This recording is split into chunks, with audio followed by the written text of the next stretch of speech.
Good evening. I'm Philip Thibault. I'll be your lead host this evening, and welcome to What's Happening Dracut. We're broadcasting from high atop the second floor overlooking Beaver Brook at the lovely Dracut Access Studios. I'll be joined tonight with our Ace Cub reporter. Oh, Lord. Richard Silvio. Good. Happy New Year, Richard. Happy New Year, Phil. How are you? I'm very well, thank you. It's been an exciting time. I've been spending my holidays very quiet. Yeah. How about your resolutions? Have they been broken yet? Oh, I don't make them, so I'm one for one. You can't break what you don't make. Correct. Yeah. Correct. We also have a guest host this evening, or guest panelist, I'll say, George Strisilaris. Welcome. Thank you. I'm glad you could make it. George will bring an independent and a new look to our conversation. We'll see. Yeah, we hope that we will keep it as lively as possible. Without getting ourselves in trouble. Right? Maybe a little. We always get ourselves in trouble, so and we'll find out how much later on in the show. You certainly can join us at 978-957-5522, I believe it. I thought 434. 43. Oh, goodness. Oh, gee. Nate, Hey, it's Nate, been a little too long. Could you put that up? 4243? Yes. There you go, 4243. So 978-957-4243. Please give us a call. And as we go through our discussions, give your opinion, give us questions. We'll we'll go with the flow. I'd like to, at this point, turn over to our Mill City weather, Sean Kelly, and see what the weather will be like over the next coming weeks. Tell them to fix that drab, right? Yes. Hi guys, thanks for having me on. Hopefully everyone had a good New Year's. Starting off the new year with our first forecast. This is going to be for tonight. Temps are going to be in the 30s, dropping to about 38 degrees with rainy conditions at times. I don't think it's going to be too heavy, but there will be showers around, especially as we head into the overnight hours. Wind's going to be coming out of the northeast at 10 to 15 miles an hour. And then as we head into the day tomorrow, rain is likely, about a 50% chance for a few showers at least. I don't think it's going to be 100% of a washout, but there will be showers around here and there. But again, cloudy conditions pretty much through the day with the chance for a few showers as we head into the afternoon hours. Winds won't be that bad at 5 to 10 miles an hour. And then as we head into Thursday night, temps are going to drop into the 30s, 32 degrees with a very slight chance for a cold rain. I'm not expecting any snow or any of that stuff as we head into this week at least. Winds are going to be coming out of the north at 5 to 10 miles an hour. And then as we head into the day on Friday, temps are going to be in the 30s, 37 degrees. There could be a chance for maybe some mixing going on as we head into Friday. But right now it looks like it will be a cold rain, if anything, maybe some minor accumulations as we head into parts of maybe southern New Hampshire or maybe even past Manchester as we head into the day on Friday. For us back here in the Merrimack Valley, expecting a cold rain out of this system that moves in on Friday. And then as we head to Friday night, temps are going to drop into the 20s, 20 degrees with partly cloudy conditions. And here's a look at your exclusive 8-day forecast. Rainy pattern for the next week or so. Not really seeing any big signals right now for any big storm development over the next week. Hopefully we'll get into that stormier pattern as we head into the next 2 weeks. Right now, though, it does look a little bit unsettled for the next week. And that's the forecast for everyone. Back to you guys in the studio. Thank you, Sean. Wonderful as always. You know, the rainy weather, okay, would you rather have rain or snow? For me, snow, because I'm young. Okay. George, what do you think? Well, rain, because we'll use less oil, right? To heat our houses. A pragmatic answer. I didn't get the coal I asked for. No, No, really? I said, energy prices are so high, I could use some coal this year. But Well, I got a lot of lumps of coal. yes, you did. In December. We're going to get into that later on. We'll be talking about that a little later on. I think in order to understand where we're going to be going, we should know where we've been. Yes. So let's do a review of the year in Dracut. We could go Dracut, then maybe we go to the state, and then maybe a couple of national items. Sure. But a year in review. Richard, what do you think are some of the more notable items that happened this year? In the town of Dracut, of course. In the town of Dracut. Well, I would say for me, the crowning achievement for the town of Dracut is due to the political newcomer and superstar in town, also known as Rebecca Ann Ticket Topper Duda, who became the representative of the school committee to the Dracut Access Television Board of Directors. That was marvelous political maneuvering on her behalf, although she'll deny it. Yeah, certainly it had a major impact with not only the school department, because she has been fabulous as on the board of directors in relationship to education, which is one of the channels that we have here at DATV. But for DATV itself, I mean, it's been fantastic. Well, I understand that DATV has been installing new equipment at the school. Is that correct, at the high school? That's correct. So they upgraded some of the wiring to handle HD. Yeah. So we can go, the 4K, whatever. There's a lot of technical stuff here that, as I say to most people, if it's sufficiently advanced technology, it's indistinguishable from magic. Well, I guess for me, I like how she set a new precedent, in my opinion, that the representative from a board should be a board member, period, I mean, for me personally, it makes no sense to have somebody who has no relation to the committee actually serving that committee. I think it should be all at large. I don't think any government should have, any of our government agencies, I don't think the Board of Selectmen, I don't think the manager, I don't think the school committee should have a representative on this board. Period. Really? Yeah. I think it should be all at large. Because you could, there's a lot of risk factors for people having representatives on this board, because some of the representatives believe they're actually representatives and they're representing the boards they serve. Mm-hmm. So if DATV does something, that they can get sued for, well, who do you think the lawyers go after? The big pockets. And if it has to come from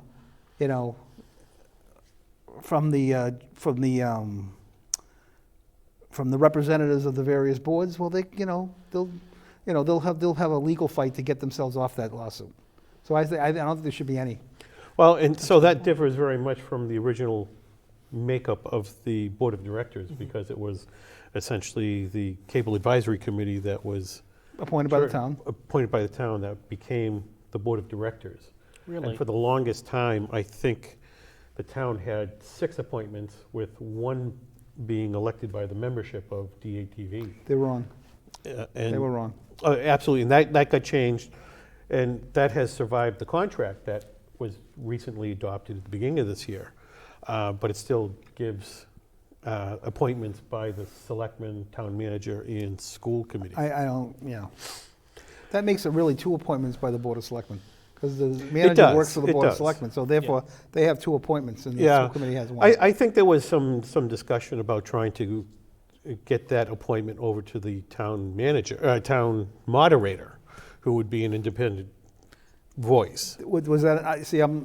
Even though my wife serves on the board, I'm really not privy to a lot of things I usually don't ask. Yeah. You're probably safer off not to ask. It's safer not to ask than get told that I can't tell you anything. Right. And when you're married to a lawyer, it's like, I can't tell you anything on that. Yeah. But going back, I just think it's cleaner if the board came from the at-large members. I mean, that's true. I think with giving boards representatives, it gets to a point where it's almost like an Oprah thing. Well, like, you get a rep, you get a rep, you get a rep. How do we distinguish? This is a private company. Yes. This is a private company. This isn't a quasi-public entity. It's kind of like, I guess, the electric company, right? Who has a public service, but they're a private company. Right.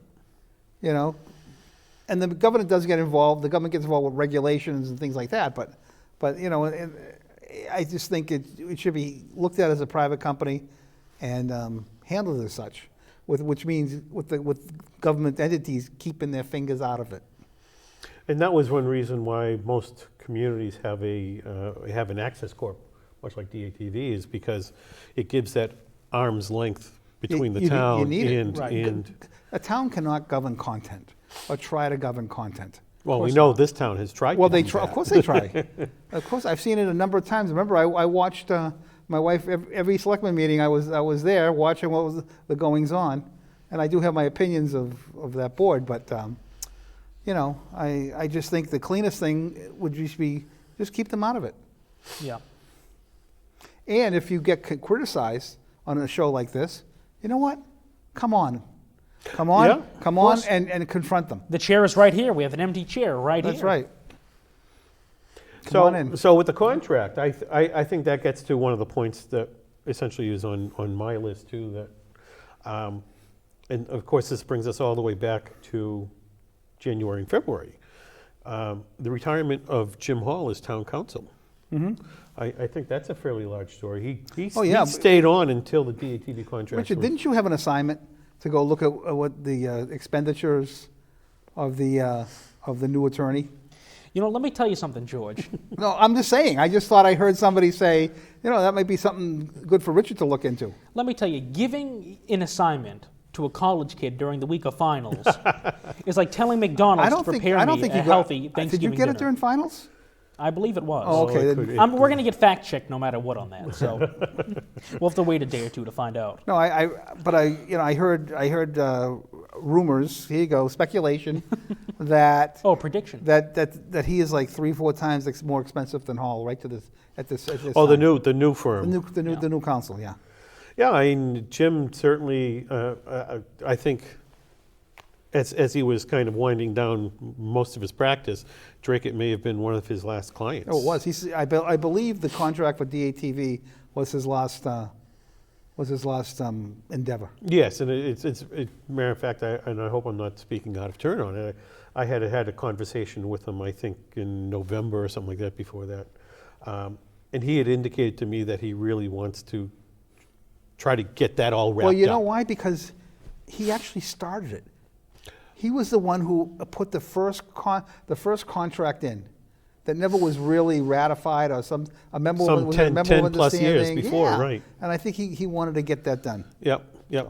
So it's kind of one of those dangling participles that needed to be wrapped up, and ultimately, I think everybody got what they expected. Although there were some people who wanted a lot more, but I think everybody got what they needed. But I think what the attorneys did in this contract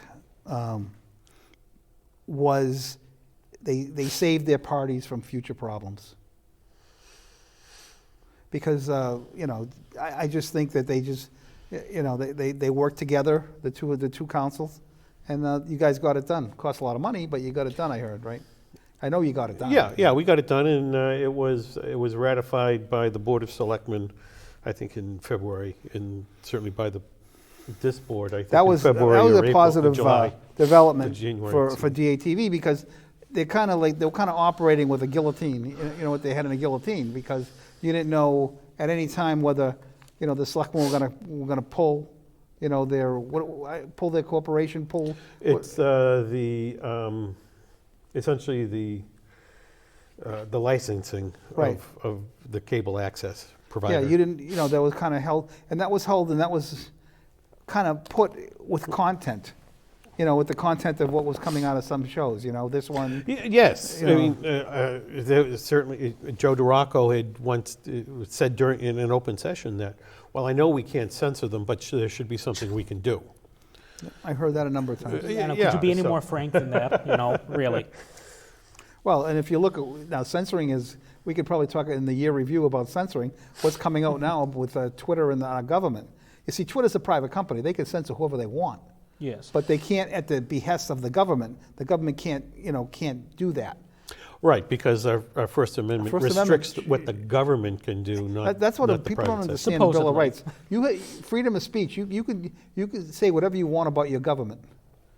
There's some things you don't have freedom of speech.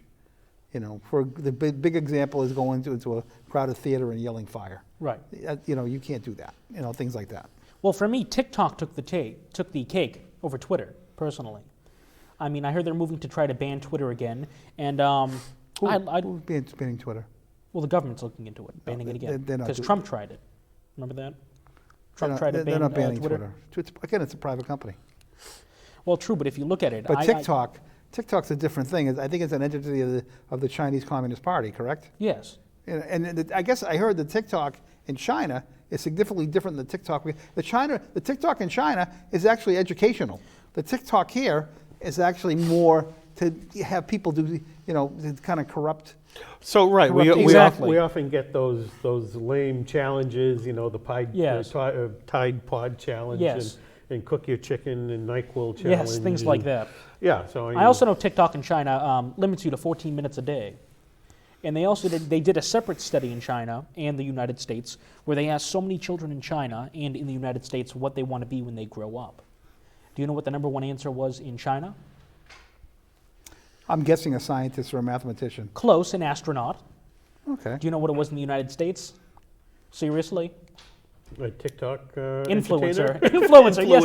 An internet influencer. Good If Lord. we allow this to continue When I was for a a few kid, more I generations. want to be a pro. I want to play for the Red Sox, right? Yeah. That was. Really. Well, we have a caller. Yes. Hello, Hello. Mr. Zimini. How are you? I'm doing just great, even better after reading Howie Carr's Twitter feed. Yes, that kind of blew up yesterday, didn't it?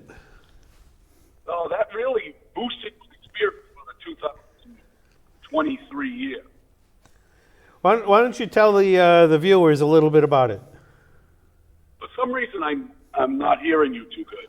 Oh, I just said, why don't you tell the viewers about a little bit about it to kind of bring them up to speed? Okay. Can you hear me still? Yes. Yep. Much better now.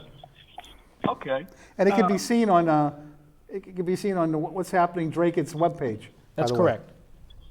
Yes, you can check in on what's happening, Dracut, because Howie Carr went after our good buddy, the vile, vicious person called Brian Jeunesse.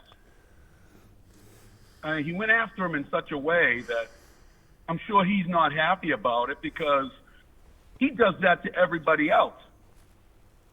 But So when what it he happens did to was him, John, you know what basically I what said he did before the was show? He went after him because he's part of the Republican establishment that has decimated politics in Massachusetts.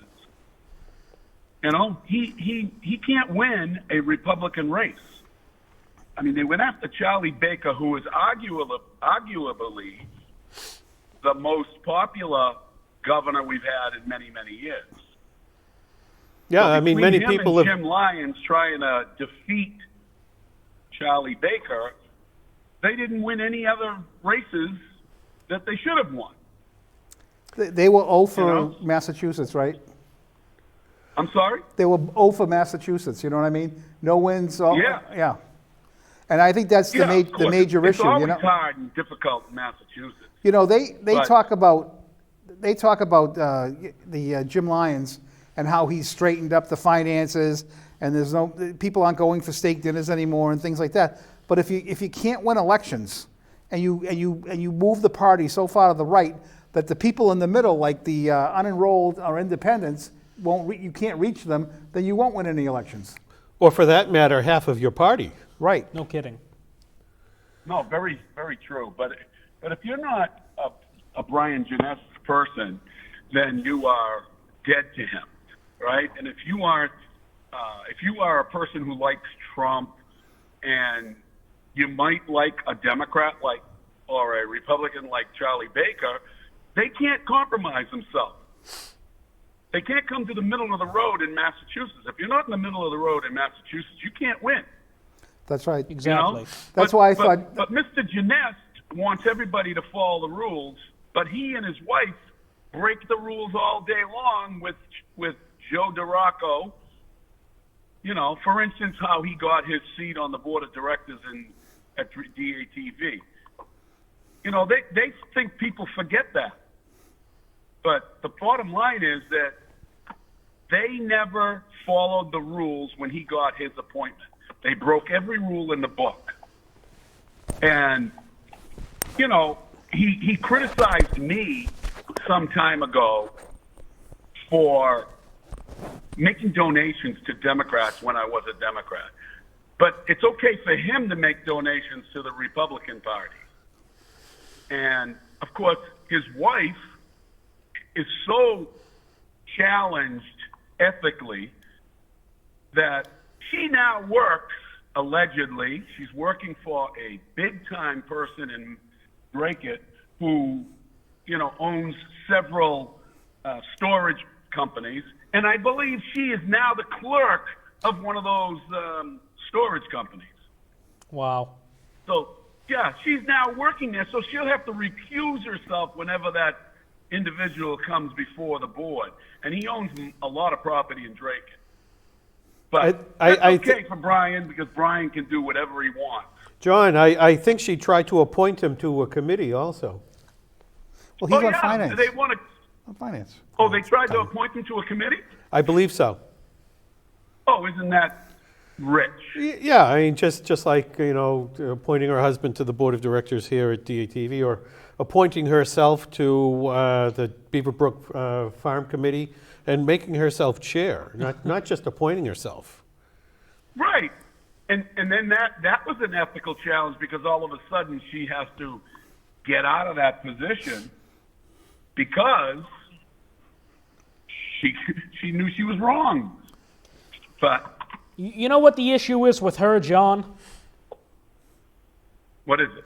The issue with Allison Genest, you ready for this? Yeah. She's the head woman on the Board of Selectmen, but she's using Duraco's head. Yeah, right. That's what it is. There's no... Go ahead. I think he was which chuckling. isn't much, And Exactly. the problem is the biggest problem is that Duraco, Jennifer Kopczynski, and Allison Genest control all of Dracut. No matter what goes on in Dracut, they control it. I mean, they even got the disconnected group in their pocket now. They think that they're in charge, and the leader of that disconnected group, his sister has a six-figure job that the taxpayers are paying for in Dracut. But that's okay, because they can do it. But don't you do it. Don't anybody else do it. Because they will give them a hard time in the Valley Patriot. You've had your head handed to you a couple times in the Valley Patriot, Phil, haven't you? I have, but I'll announce it right here. I've written an article for the Valley Patriot, and I intend to be a monthly contributor from now on. Oh, good for you. And Good. I'm going to be doing the same as soon as I get back into the fold here. Right now I'm a little tied up with other issues going on. But, it's that time of the year when I'm very busy. Well, yes. I could be with you guys here tonight. Yeah, you had the hockey, and I saw on one of your Facebook posts that you took your freshman team up to Lawrence to help serve dinner to At a food pantry, or? Yeah, well, it's like a soup kitchen that Yes. that's I think sponsored by Tom Duggan at the Valley Patriot. Is that correct? That's correct. That's correct. My team went to Lawrence and served the homeless the week after Christmas in a garage that's done by the family movement. It was a great experience for everybody. But you wouldn't see any of those other people doing in Dracut. They don't do anything that doesn't involve themselves. Of course not. No, and to be honest, I don't think you did it for the recognition. You wanted to instill into your hockey players that this needs to be part of their lifestyle. And I think it was Tom Duggan that actually started blasting it all over Facebook. Yeah, he did. He did. And I didn't do it for that reason. I do it just because I want the kids to learn that there's more in life than hockey. There's more in life, and there's more in life in our everyday being that we need to help others. And we do it all the time without any recognition. I mean, we've had conversations where with our coffee clash that, I take bunches of sandwiches and bring them out to the homeless in Boston. I do that a number of times when I'm doing my Ubering job. But we don't have to talk about this stuff because we do it from our heart. Right. Exactly. Hey, You John, know, before before we get too long into it, our discussion has been about the Dracut in the year and the past, essentially in review. What do you think? I know we've covered a couple of items. What do you think is one of the most noteworthy items that happened in Dracut? Now, this could be praiseworthy or it could be cringeworthy. Yeah, I can't really hear you too well. You keep scratching up, and the connection is not good. So I'm Yeah, not sure what you so said. I was just saying that we were talking about the year in review, and I was wondering if you had thought about a noteworthy event in Dracut over the past year that would be either cringeworthy or praiseworthy. Well, there's so many that have happened with the Board of Selectmen. I mean, the way they treat their political adversaries is probably the worst thing that they do. They don't let anybody that has another thought in their head that's contrary to theirs to be involved in Dracut politics or in Dracut's committees. You know, it should be a diverse segment of the community that sits on those boards. Phil, they have done what they've done to you is just beyond belief, and I believe that it's bordered on slander. I mean, you have Joe DeRocco that's constantly talking about our show and wants to control free speech. But, you know, in Dracut, free speech ends at the town line. And it's only free speech for them, not for anybody else. Precisely. Yeah. So, listen, I got to run. I've got to go into a hockey game. But I wish you luck tonight. I'm sure you got a real hot show going on. And I just wanted to put my 2 cents in about that vile, despicable human beings known as Brian Genest and Allison Genest, and as well as Joe DeRocco.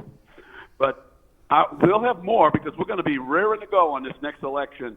The disconnected people of Dracut are trying to tell us or tell the people that we have our candidate for selectman, but it couldn't be furthest from the truth. Yeah, blew me that'll be away. a topic of discussion for certainly in the future. Yes. More on that very soon. Well, thank you very much for calling in, John. Thank you. Have a great show, guys. Thank you. You too. Thank you. See you later. Well, it was great that he called in. Certainly, if you want to give us a call, 978-957-4243. By all means, give us a call. And that almost segues what John said into one of the, going back over the year, and that elections have consequences, right? They do. And they do. and we're seeing it in Dracut. We're seeing it nationally.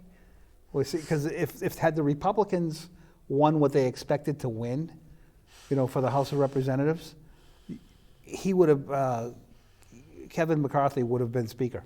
Yeah. But because it's such a small, they got such a small majority. I think 222 members, and they needed 218, like 4 or 5 So right, over. they have the majority by a handful. And so some of those conservative, ultra conservative, I'd call them, people like Matt Gaetz and Biggs, they're holding up. They're trying to probably make the best deal they can. So the elections had consequences there, and it definitely has consequences in Dracut. I mean, what did it give us in Dracut? It gave us, Jennifer Kopczynski, who, I've spoken to her a couple times.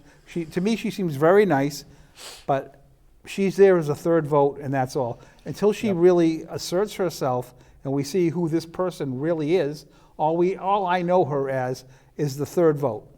Yeah. Breaking the 3-2 tie. We've been in 3-2 for the past 9 years. Oh, longer Well, than that. I know, when John was on, and then Yeah. Tammy was on, and now Heather is on, So right? yeah, so Joe DeRocco has been in office for almost 18 years And he now? sat in the majority for 18 yeah, years. Yeah. And it Absolutely. like I said, elections have consequences. I believe this town is stagnant. I believe when we talked about ethical issues, right? Like when my wife was on the board, they were hiring a new manager, supposedly, right? And so she wanted I like how you said supposedly. and each person had to appoint a person to serve on the committee to choose and to kind of filter things out to look out to the Board of Selectmen. Correct. Right? I asked my wife before the whole thing started, do you think it would work if you appointed me? I've had vast experience in interviewing and people I'm involved in. I'm in actually corporate America now.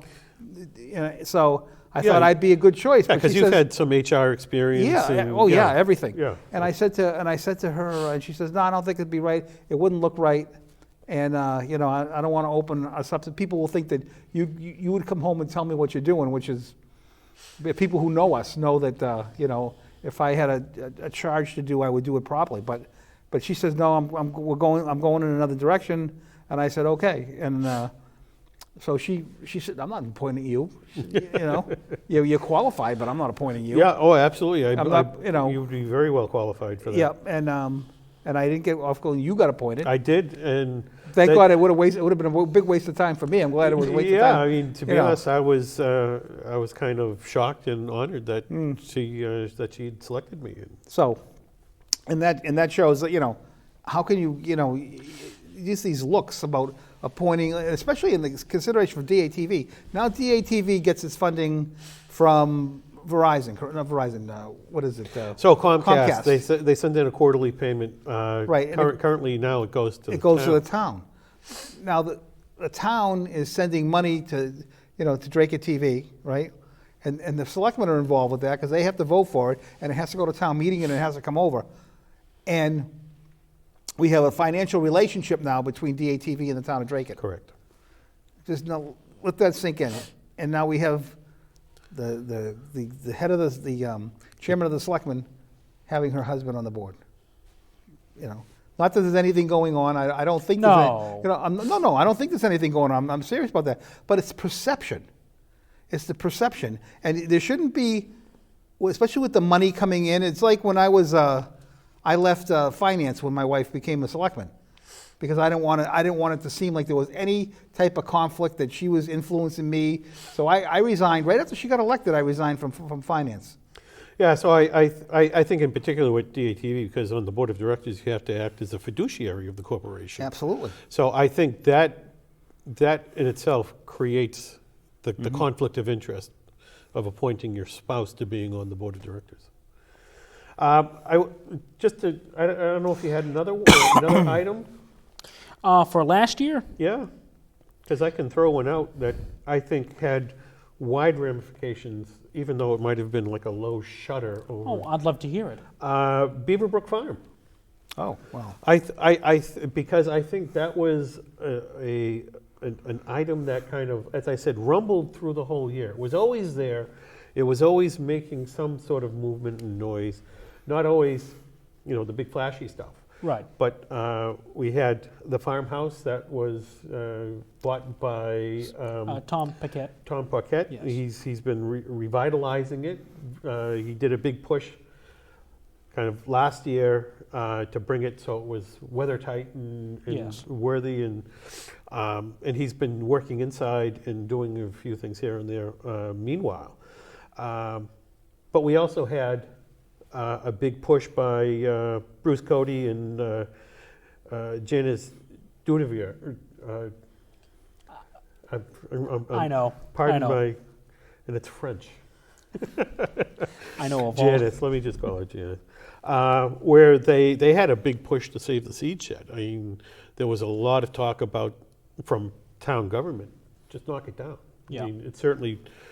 We knew from our town manager How that much did it cost to maintain during the course of a year? Was it Is it 100 grand? Was it 70,000? 70,000, something like So that? there was some sort of talk that there was insurance requirements that ended up being $10,000 a year. Now, whether that's for that building alone, probably not, or all the other buildings that are underutilized in town, I would tend to think it probably was more umbrella. Well, it's absurd to me how the town votes to save the Beaverbrook Farm parcel, and then they support tearing down buildings on the parcel.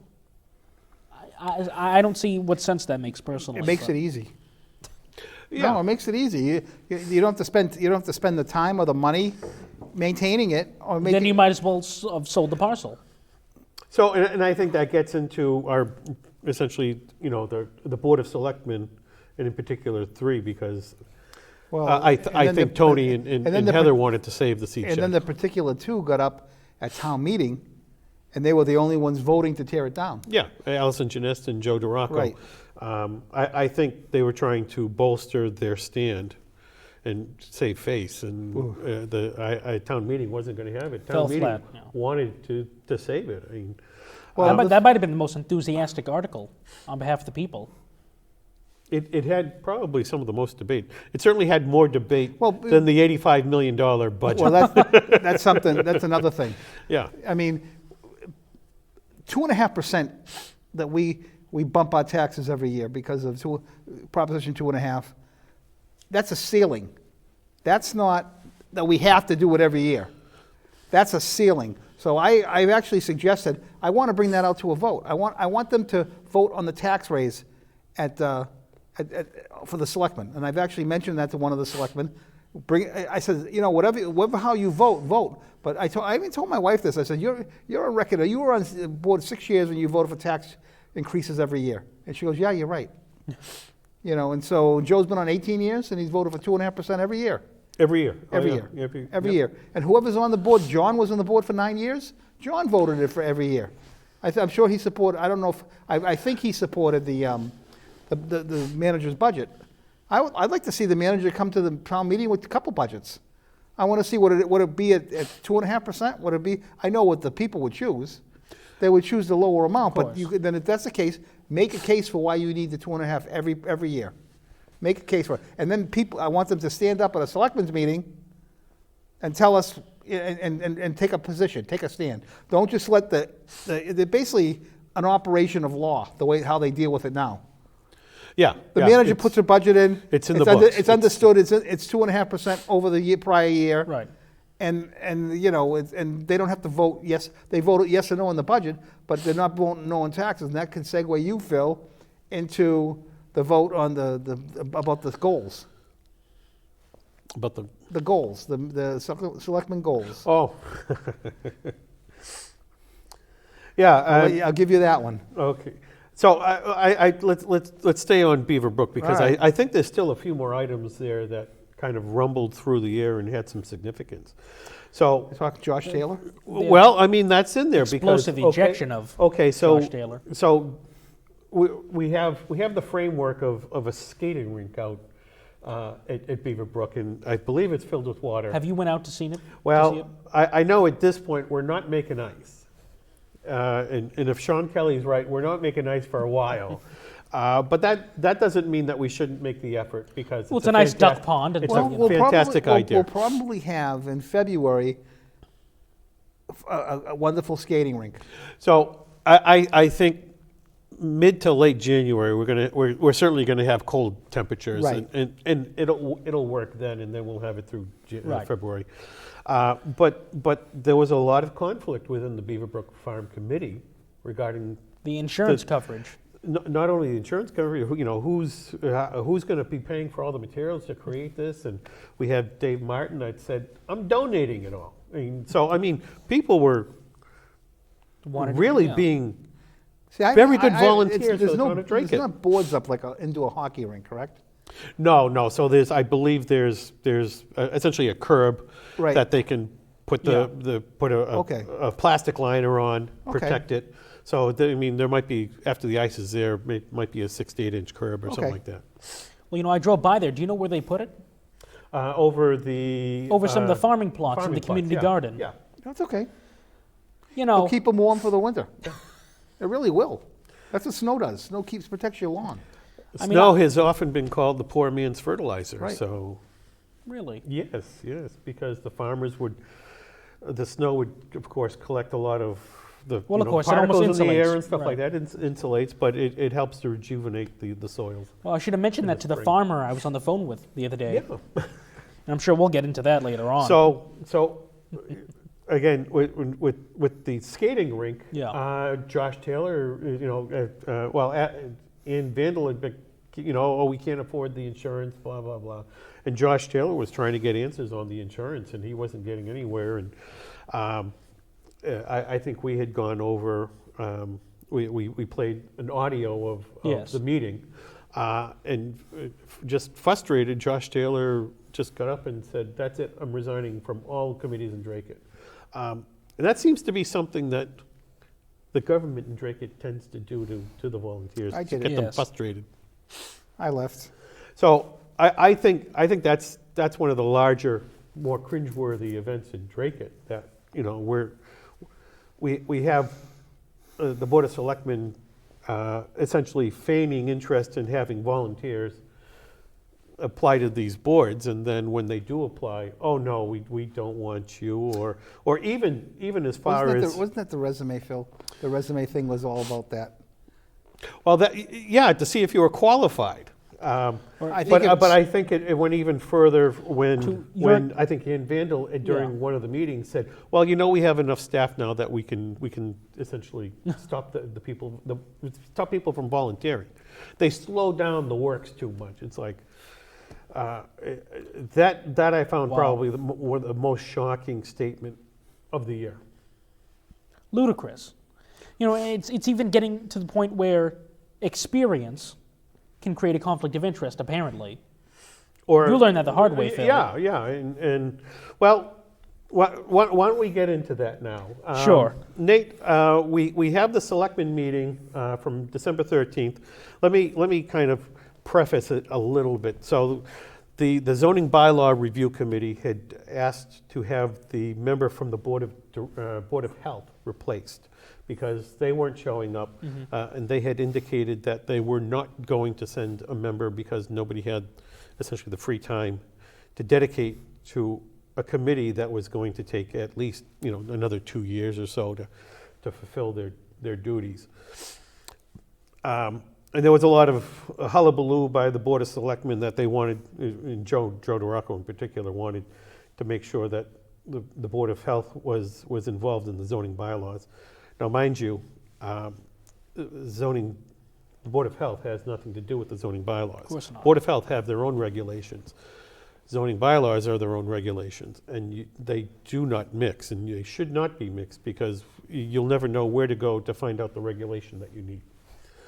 So, at the December 13th meeting, Heather had brought up that she wanted to have the charter changed. And Heather's the board representative. She's the Board of Selectmen Representative. representative to the Zoning Bylaw Review Right. Committee. Now, she was also a member of the Zoning Board of Appeals years ago.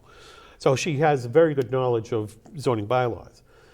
She had brought forward a motion to change the Board of Health member to a member at large. So somebody not on any other boards, essentially, but just a member at large. And they had approved that. And so that brings the appointment of the member at large. And that's where we take up here that, Nate, if you want to play that for us, please. For a motion, we are being asked to remove the Board of Health member from the Zoning Bylaw Review Committee and replace that seat with an at-large member. I'll make the motion to approve. We have a motion and a second. Is there any further discussion? Hearing none, all those in favor say aye. Aye. Opposed? No. Motion passes 4-1. Okay, next on the agenda is Philippe Thibault requesting appointment to the Zoning Bylaw Review Committee. What do we have for discussion? I'll make the motion first, I guess, right? I'll make a motion to appoint Phil Thibault on the recommendation of the committee. Madam Chair, if I may. Selectman Kopsinski. I've been giving this a lot of thought once I saw his name come across. We as a board came up with a process, and I think the process has worked, but the ultimate responsibility sits with the board. And I agree that he does have a lot of background, but my concern with appointing him comes from his own words. He resigned from his seat on the planning board after speaking with the State Ethics Commission as his profession as an architect in the town. And as far as I know, his business is still operational. And I feel that if we appoint him to this position, knowing that the Ethics Commission has already been questioned, we're setting the town up for issues down the line. I, in good conscience, can't vote for this candidate for the appointment. Okay, thank you. Anybody else? Madam Chair, respect what Jennifer had to say. Whatever it is that she's talking about as far as ethics complaints, I don't know if that has been sustained, who filed it. We've all been subject to ethics complaints, especially sitting on this board. I know that it didn't, it probably didn't matter with, Phil Thibault serving 18 years on the Permanent Building Committee, or on the, being our representative to the Northern Middlesex Council of Governments, counselor for 20 years. He's been working for us at NEMCOG. He also served 14 years on the Planning Board. He served on the Master Plan Committee for 3 years and subdivision boards from that committee. He also served on the Capital Planning Committee for 6 years, and he also served on the Community Preservation Committee for 3 years. This guy is a volunteer. He has volunteered for this town and showed up at meetings and done his work every time that he's been asked to do so. I think that if you do not vote for Phil Thibault on the recommendation of this committee, where we're actually not following our own rules. We've talked in the past about allowing these candidates to go in front of these committees and to see if the committees are comfortable with, with these appointees, and then they come to us with their recommendation.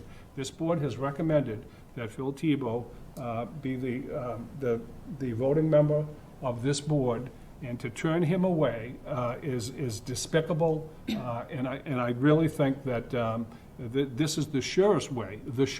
I've been accused of having sure ways to discourage volunteers from volunteering for town committees. This is the surest way to discourage anybody from volunteering with this town, when you can have someone that spent 20 years of his life volunteering and producing for this town as a volunteer. I just think it's despicable. I think that we should do what the committee has recommended we do, and that's appoint Phil Thibault to be the voting member on the bylaw review committee. Madam Chair, can I just clarify? 1 second, because everybody hasn't had a chance, so 1 second. So let's talk about process for a second, Selectman Archinsky. So the process was designed to give these committees some visibility into the applicant pool, as well as a voice in who that appointee is going to be. That process worked in this case, because that's exactly what happened. But this board is the appointing board at the end of the day, and we have the final vote. And I remember talking about that twice during our deliberations as we were crafting this process to begin with. So the process has worked. Having said that, I will say that, in my judgment, there are two basic reasons why I'm not able to vote to put this applicant on that team. The first is because I admit that I agree with Selectman Kopsinski. There was an admitted conflict of interest in 2016 where this applicant was a member of the planning board, and after a conversation with the Ethics Commission, stepped down from that seat because of his professional career and his work as an architect in town. I'm not just troubled by the fact that that's a known conflict, but I'm also worried about any potential future conflicts that I think are too great to ignore. In this role, the applicant's going to be rewriting bylaws, is going to be voting on bylaws that his contractors, his engineers, and other people are hiring him for to do their jobs. That, to me, is the ultimate conflict. You are creating the laws or creating the rules for the people that are paying your paycheck. I have a huge problem with that, ethically and legally and morally as well. The second reason that I am going to not vote to approve this person is because I have been trying to promote professionalism and don't know what the word is, decorum and good faith. I have observed this candidate on social media and on cable television. And in my opinion, I question whether or not this applicant embodies that goal. So I am a no. Selectman Kopsinski, I'm sorry, you're next. You would ask to speak. I just want to clarify, I didn't mean to imply that there was any ethics violations. It's just it was on the radio. He spoke to the Ethics Commission, and based on their recommendations, he resigned from the planning board. So I just feel that if he's on this, I don't see a difference between this and the planning board. It's still decision-making for the town that his business is going to potentially profit from, in my opinion. Okay, Madam Chair, Selectman Dracut. I can't vote for this person as well. My reasoning is it's pretty much the same. He's an architect, does a lot of work in town. So it could be, I'm not saying it is, I'm just saying it could be a self-serving position for him on projects that are upcoming. I don't think it puts a good thing out there. I think he does a hell of a job on the permanent building committee. He's worked there for many years. I think he does a great job on it. I think he's good at it. But there's nothing there that his business could flourish by. I think his business could flourish this from bylaw changing of bylaws to do certain things. To me, it's just it's a case of putting the fox in the henhouse, and I'm not going to support it. Okay, do we have any further discussion? Before I call for a roll call vote. If I Yes. may add, we actually have a permanent member on the zoning bylaw review committee who's also a prominent builder in town, so I don't understand what the difference is. And it's a completely open to the public process. So Phil would not be getting information before anyone else. The meetings are open to the public. Your husband's come and taken notes. He said he's gonna come with a camera to every meeting. And it's posted through Conveyo on the website, so everyone has the same opportunity to get the same information at the same time. And again, we have a very prominent member of the building community in Dracut with a Dracut business who sits on the committee. And if there was, I guess, how did Phil get to become the master plan committee chair for 3 years if he wasn't allowed to do any sort of planning? I can't speak to that, and honestly, it's not part of the agenda, so let's not discuss how things have happened in the past. My concern is the potential conflict of interest going forward. We know about the admitted one, but who knows what else could happen going forward, and that's why I am a firm no as far as that conflict of interest goes, or potential conflict of interest goes. Okay, any further discussion before I call for a roll call vote? Just one comment, it's just very disappointing that anything this committee has tried to move forward has been denied. Let's drag our feet a little bit longer. But at the same time, we're being criticized for not moving fast enough. And you don't want the most qualified person with master plan committee experience when part of the goal of this whole committee is to absorb the master plan into the zoning. Well, there's other people on the master planning committee that you could look to if that's your main concern about who to pull from the pool. Okay, so, So are we done disparaging Mr. Thibault tonight, Madam Chair? I have already called for the vote. Okay.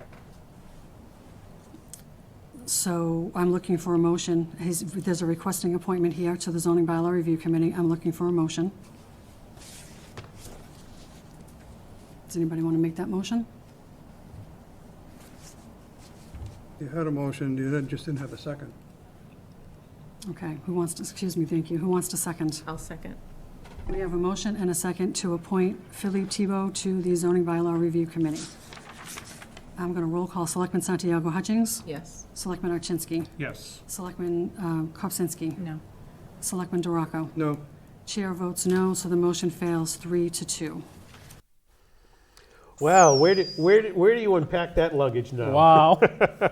So I suppose let me try to unpack some of it. Jennifer Kopsinski, of course, made an allegation that I resigned because of a conflict of interest, and ethics was questioned. Now, that's not true.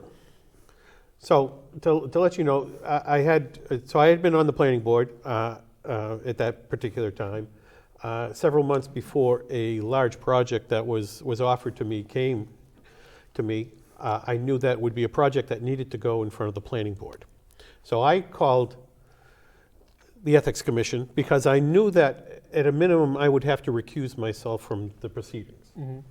As, to be honest, as Alice and Janest has done at the Board of Selectmen, Tony, I believe, contacts them occasionally when a police item comes up and he gets a letter of determination and he submits a statement of essentially a notice of what has been determined with the Ethics Commission. So I had a lengthy discussion with Ethics about what are the particular things that need to be addressed. I said, I know I have to recuse myself. I can't, essentially, you can't sit in the room, you can't take part of any discussion or deliberation. I just wanted to know if there was anything else because I knew this was going to be a major item in Dracut. I mean, it's a big project. So this project itself was the Giving Tree up on Route 38. It's assisted living. The owner was converting an office building into an assisted living facility. Big deal for Dracut. I mean, talk about economic development in Dracut. One of the biggest projects that have come down the line. Absolutely. So I wanted to be clear on what needed to be done. And I was told by Ethics that, yes, you need to recuse yourself. That's all you need to do. You know, you give a letter to your appointing authority, or you're recusing yourself. You essentially excuse yourself from all the proceedings. And so I thought about that, and I know how this town works. There's going to be theories going all over the place, and they're going to say, "Oh, Phil, you know, twisted arms, you know, behind the scenes," and so I thought it would be best for the integrity of not only the planning board, but for myself and for my client's project, that I resigned from the planning board. And how many years were you on that before that? I was on the planning board for 14 years. Wow. I actually had recused myself twice in those 14 years. Once was for a Dracut Appliance Center had a warehouse on Peabody Ave where I live. So I was an abutter to an abutter. So I recused myself, took myself off the planning board. I did speak at the meeting, and I made it clear that I'm speaking as a resident. And I just said what I wanted to say, and then I left the room. I didn't stay for the rest of the hearing. I knew that I didn't want undue influence even thought about. The other project was when CVS came on the CVS on Broadway. Okay. I had a very good friend who was the vice president of real estate acquisitions for CVS.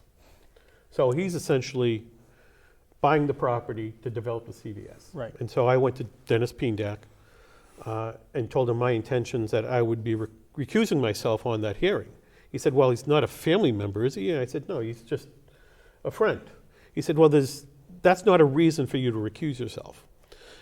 And I told him that at that point, I had absolutely it would be clear that I would do what's right for Dracut. I wasn't sure if I wanted to lose a friendship over it if I needed to vote against it. Not that my friend would hold it against me. I said, we have very competent people on the planning board. We have an alternate who's very competent. So I would just like to, again, step away, make sure that there's a surety that this is a very clean process and that integrity is maintained. So those only 2 times I ever recused myself on the planning board. This project, 2 or 3 months before the project actually started up, I had contacted the board of the Ethics Commission to know what I wanted to do. So I had resigned months before the project even showed up in front of the planning board. Again, I wanted the surety that the integrity of the planning board, my professional integrity, and the integrity of the project would be maintained. And I think by all means it was, because there was a lot of healthy discussion about the project, the site. It was a very tight site. You know, Phil, this argument that both Jennifer and Allison made was basically, campaign nonsense for the one time you ran against Joe DeRocco, one of the times you ran against Joe. It And was. it came out from Joe at a debate, and I'm looking at like, really, you going there?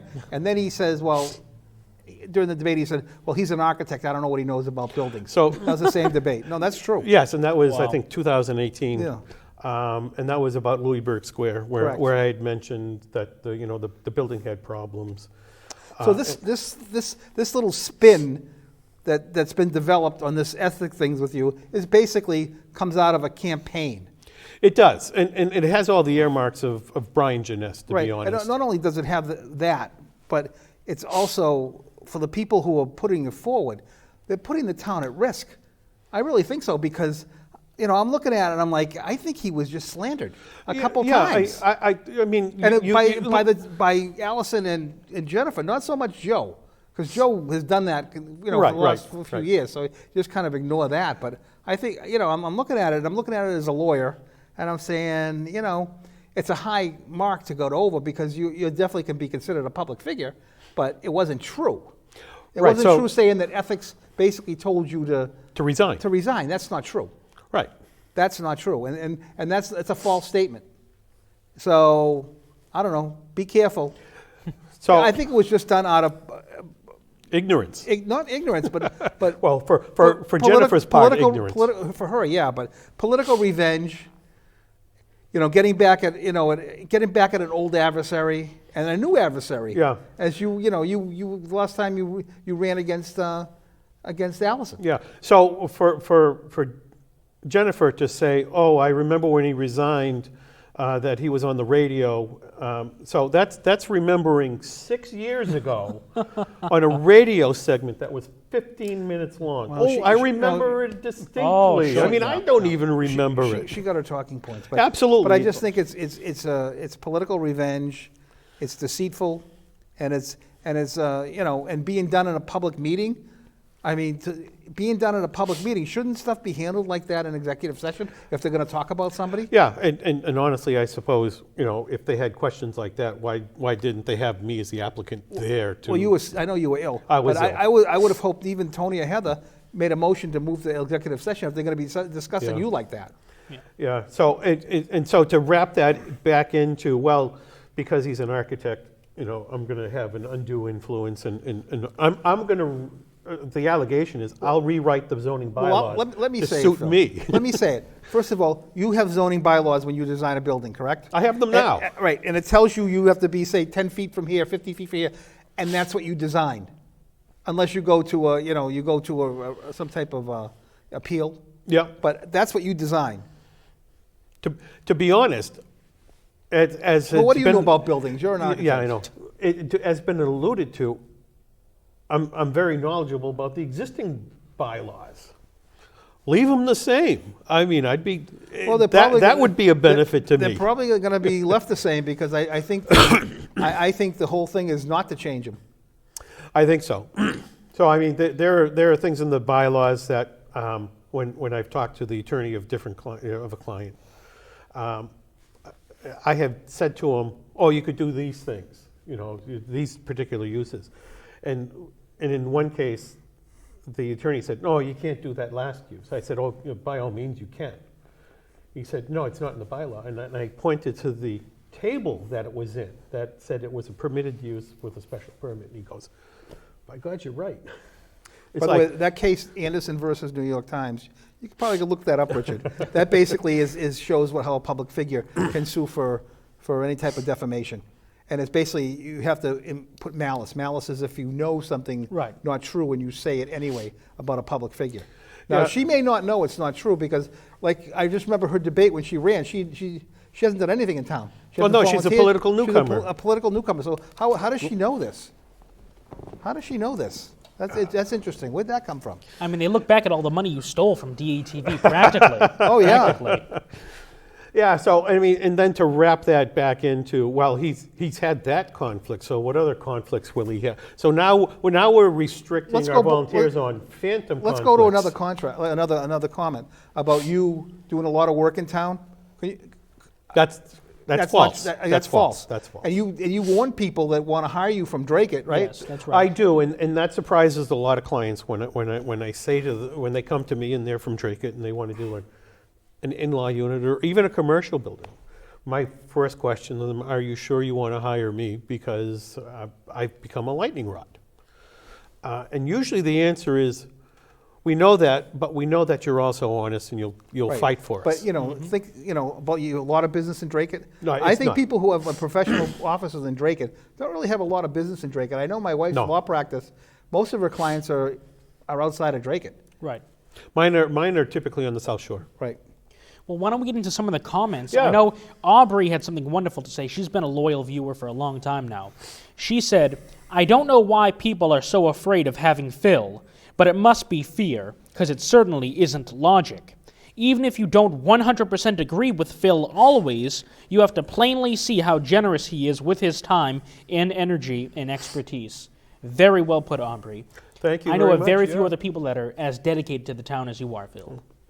They keep knocking you down, but you keep getting right back up. Well, I keep telling people I have to live here too, so I want it to be. It needs to be the best, and it's only the best by participation of everybody that can be participating as possible. And of course, George's wife, Tammy, also made a comment.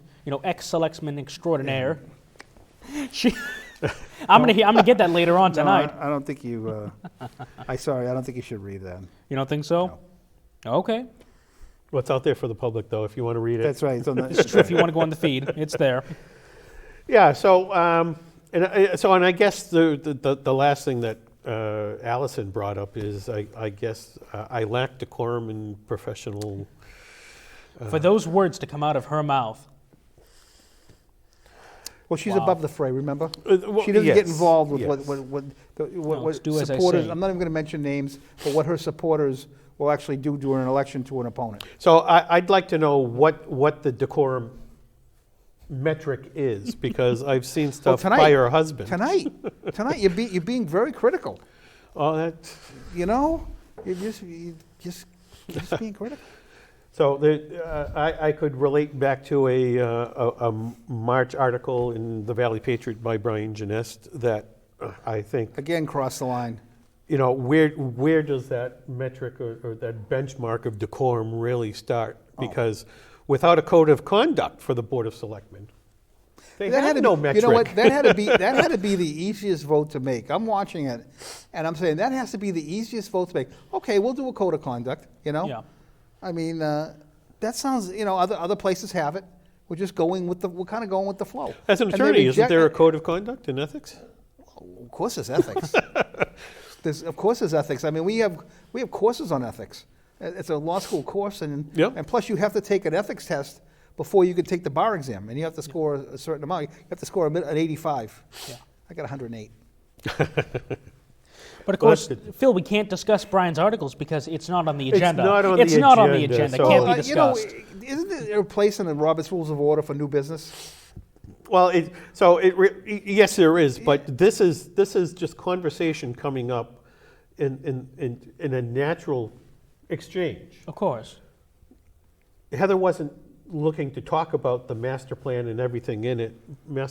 Heather was bringing up that I had been on the master plan, and why wasn't there a complaint essentially about either conflict of interest or ethics And you were there? elected chairman by I was the elect- 18 of us, right? Correct, Including Jesse Forcier, correct. the meeting he went to. The one meeting he went to, Right. yes. What baffles me the most is that there's already a developer on the zoning bylaw committee who, of course, would have more of an interest in zoning than you.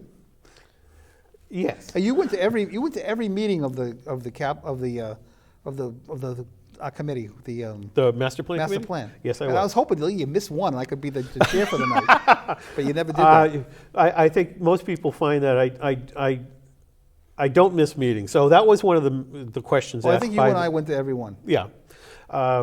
Asked by the zoning bylaw review committee when they were trying to make their selection, is that they said, there's a time commitment involved. Will you be able to make it? And I said, if I'm on a committee, the commitment is there. I'm there for every meeting, unless extremely sick or something devastating comes up. I'm there. I make a commitment. I put it in my schedule, and I'm there. So yeah, I mean, that one just kind of got me too. I mean, the coup de grace that I have no decorum. Look at my social media, and I'm thinking to myself, I post Star Wars memes and Maybe that's Edward what- Hopper paintings. You know, I mean, you're a producer. Are you a producer on this show? I am not a producer of this show. you're a- the producer. I do you're- produce Too Much Sauce. So, the cooking really, show. you don't. The website for what's happening, Dracut, is you're not the administrator, but you have. No, you I do have I do have a what they refer to as an editor. So you're an editor. So on if that. I- So if I can- if they're referring to anything, it might be that because sometimes there's some critical things of them. on Yes, that. but we typically put our name when we post something. Right, So if that's John true. posts something, Yes. it's John. If Richard posts something, and Richard if I seems to- post something, Richard seems to do most of the posting. This is true. Well, I already have the, By the way, I'm a teen, so I already have the phone in my hand. How did you Might do as- at school? This semester? Yeah. Oh, do you want to know the GPA? Yeah, I believe it was a 3.94. good job. That beats me. excellent. Does it really? Yeah, 3.875. After 4 years, though. After 4 years, yeah. Well, I'm not Yeah, going to say it'll- give me because some- it'll nobody go down. Give me some because time. I never had an employer ask me what my GPA was after after I got my license. Actually, I put it on my resume. And do they ever ask where your degree is from? No. Just are you ready? And at this point, I've been asked where I went to law school. Well, that I can see with you, George. But Yeah. Yeah, I'm more of a shady character than him. Huh? So I did write an article, Right. in response to this. You could probably find it on my Facebook page. Oh, the black eye break it. And we'll Phil see it Thibault for inside Dracut. It's Dracut, been too. in a number of Inside places. Lowell. It's also Inside Lowell. by Teddy Panos? By right? Teddy Panos. Yes. So you can find it there. good And I friend from address the all of the issues Yeah. that were brought And up. it's also going to the Valley I Patriot. believe, yes, I've been told that it will be published in the Valley Patriot, probably on the same page as Mr. Genest. I hope so you can compare Let's do a writing side by style. side, absolutely. Compare writing Is he styles. going to use the headline "Black Eye on Dracut"? I think so. I hope so. Oh, wow. So Don't forget where you got that. Okay. thank you, George. So why don't we go from this, and then what are some things in the future for Dracut that you think will be of great interest or importance? Well, personally, I think it's going to be obviously this election coming up with Hutchins and Janess both running for their seats. And of course, the biggest question is Warren Shaw. Well, Is he- I don't think. Well, I don't. Have they announced yet, Heather and That they're going to run for re-election? yes? Yeah, I don't think either. I don't think either one has. But I would. No, but, I'm hopefully you know. assuming that Heather runs for re-election. I hope so too. Heather's been a surprise to me. When I last time I talked to her, I encouraged her that I think she's been doing a fantastic job for the town. No question. She's on top of all the topics that come in front of her. She Well, does her I- research. I think she's very much not like she did. Her and Tammy have totally different styles, but it seems like at the end of the day they get to the same place. Yes, You know. which is fine. Everybody's going to have their own style. But I think she does such a fantastic job of doing the research, doing all the legwork that she needs to find the answers that she's looking for and asking the right questions to get the answers that she hasn't necessarily been able to find, or she wants to, So to I verify. think if Heather gets back and the two incumbents get back, the next election is going to be the huge one because I think that Would that be Joe? That's That the would be the one seat. that would be drawing out Warren Shaw if need be, which I've heard rumors. So you don't think he'd come out in this election? No, I think he'll come out as he did when Heather first ran. I think Yeah. he'll certainly endorse her. oh yeah, Because he's been very happy on what she's been doing. I mean, she is. I actually was. I've been very surprised with Heather. I didn't know what to expect, and she. I think she got off to a little slow start trying to get a balance and get her bearings get her on everything. bearings. And I think once she's done that, I think she's been outstanding. She's prepared. She's professional, and I don't question her motives. Yeah, to be honest, I think it befuddles them because they're used to something that may be more aggressive, and Heather is just Well, that's even keeled and throwing questions back at them like, Yeah. well, if Phil has the conflict, where's the conflict for the developer who sits on the same board? Of course, her best comment that night was, well, Allison, what's your concern? Your husband already said he'd be there with a camera recording every meeting. Yes. But the one potential candidate that excites me the most, not necessarily positive excitement, but Caroline Zuck. Because I won't tell you the specifics of the telephone call because it was private. But I had spoken to her on the telephone, and she stated, and she was very adamant about this, that she would not ever consider running for Dracut politics. Well, 2 days later, I had heard rumors from other people that she was considering a run. And so I had messaged her on Facebook, and my, how the tune changed. Of course, if you want to, you can go on our webpage. I wrote an article about it. She gave me some quotes to use. And basically what she said was, if she runs, it's going to be because she was pushed into it. Thoughts? Okay. I know Caroline very well, and I love her corn and her farm She does have the products. best corn in town. I will She give you does, that. She does. But there could be some issues coming out based on CPC and fundings and things like that, and about where does that sit when it comes to Yeah, being so a I mean selectman? that's an interesting question. So if I was in the position that I had contracted a deal with the town of Dracut for $250,000 or more. To basically it's basically keeping the land she has farmed. Correct.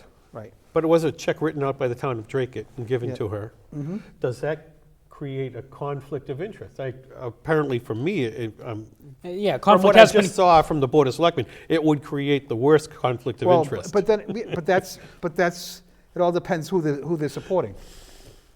Oh, there's nothing there. If there's, it all depends. I think it all that's what depends. we'll be It all seeing from depends on the political climate at Yeah. the time.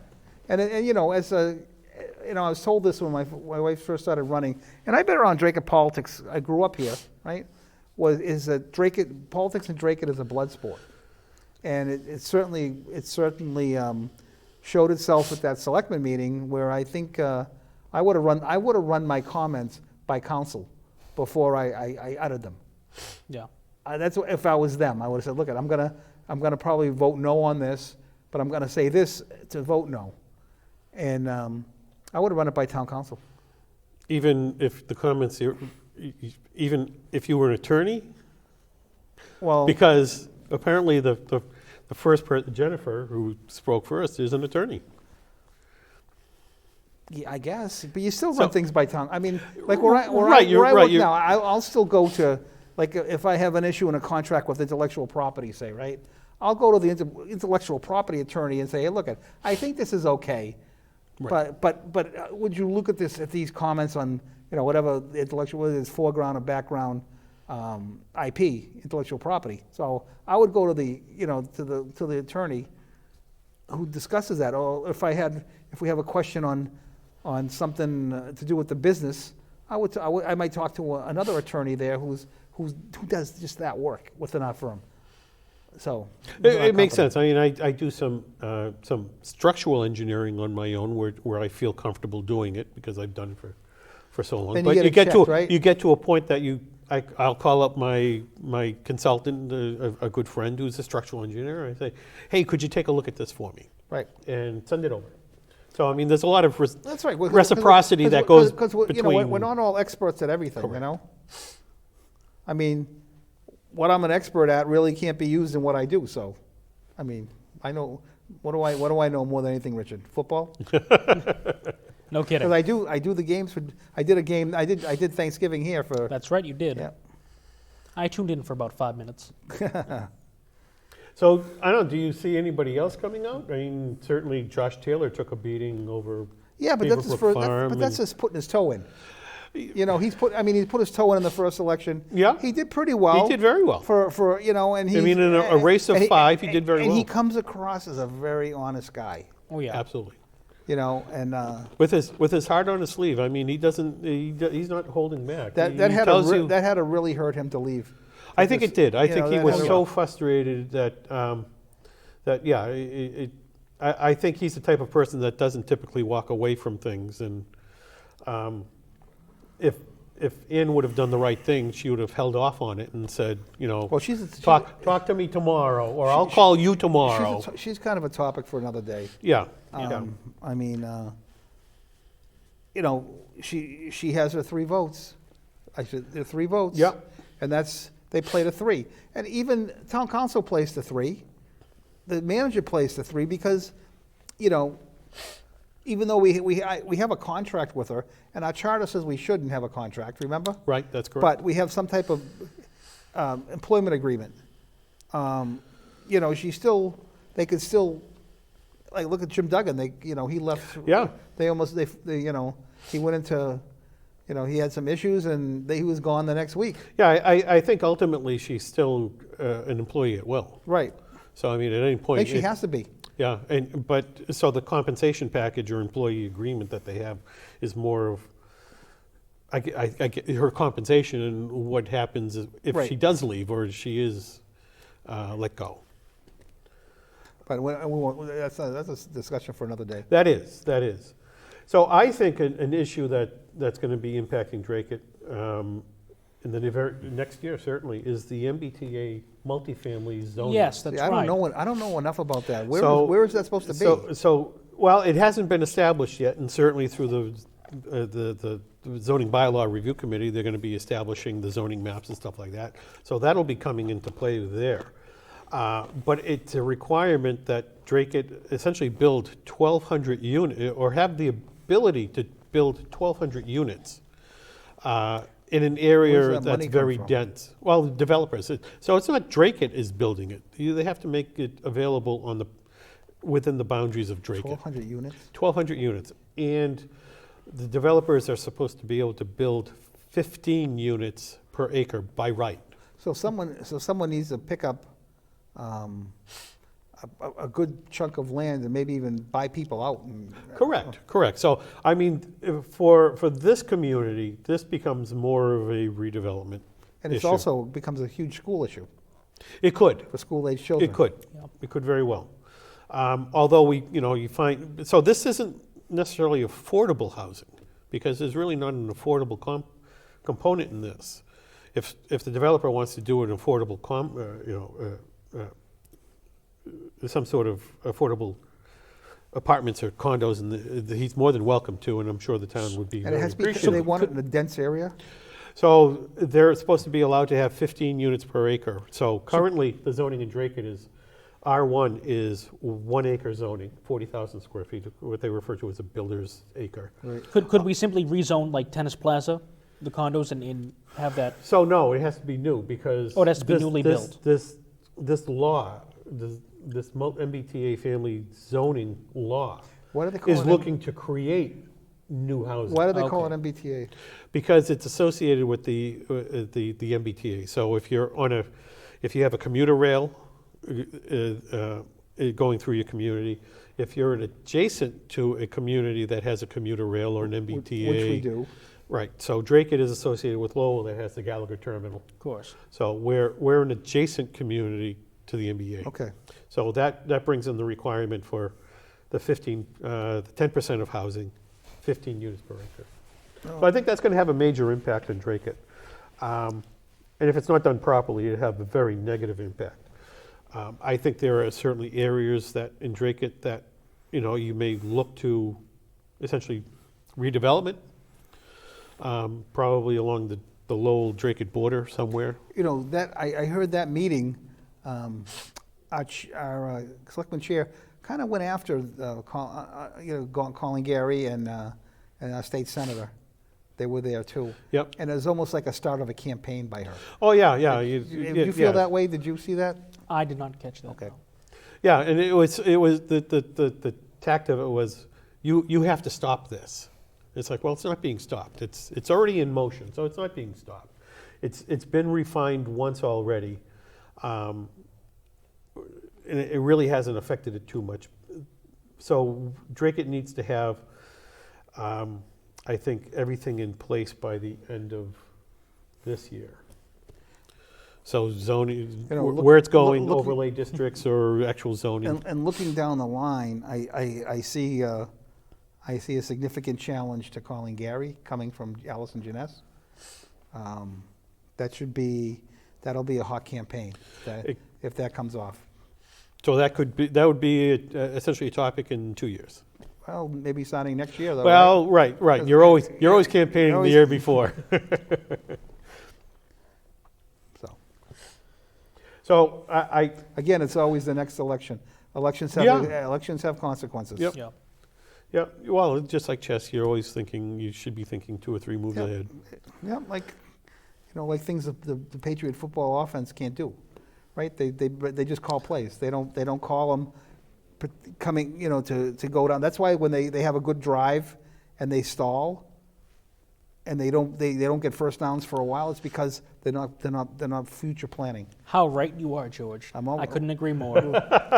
I couldn't agree more. One other item. I mean, it's been a problem in the past. It seems voting all at one location for all districts. I got up. Should that be? Yeah, should I that brought be that up reviewed? because I brought that out of the town meeting. You did? I thought it was. I said an inadvertent consequence of voting in one place is voter suppression, and I felt that because, if you live out in Peters Pond, for you to vote, well, you can go to town hall early usually, right? But you have to. A lot of people like to vote on election day, like me. I don't like putting my ballot in an envelope with my name on it. Mm-hmm. So I did it a couple times because I was out of town. But so now if you're at Peters Pond, it takes you like 30 minutes almost. If you're way out there to drive over to the center in Collins. Well, it's on the Collinsville Navy Yard border. I think that the school complex is. Yes. It's kind of Navy. It's probably the beginning of Collinsville, the end of Navy Yard, at the beginning of the high school. Yeah, it's kind of that division line. Yeah. So, right. and I just thought it was inadvertent. I said it, and boy, I got some people got a little not too happy with me. Somebody called the state and asked if I could do that at a town meeting. Yeah, there was a complaint on me. I have friends of mine in Boston. Somebody called and said, "Hey, guess what somebody just did?" He wouldn't tell me who. I said, "A complaint at town meeting." I mean, talk about the Wild West. Yeah, I got a complaint. Wow. And I was wondering if I was waiting for the BBO complaint, but that didn't happen. Well, at the same time, I don't think it's right to have a voting month either. Because we really no longer have a voting day. It's more like a voting month with the voting early and. But I voted early because I was away. Right.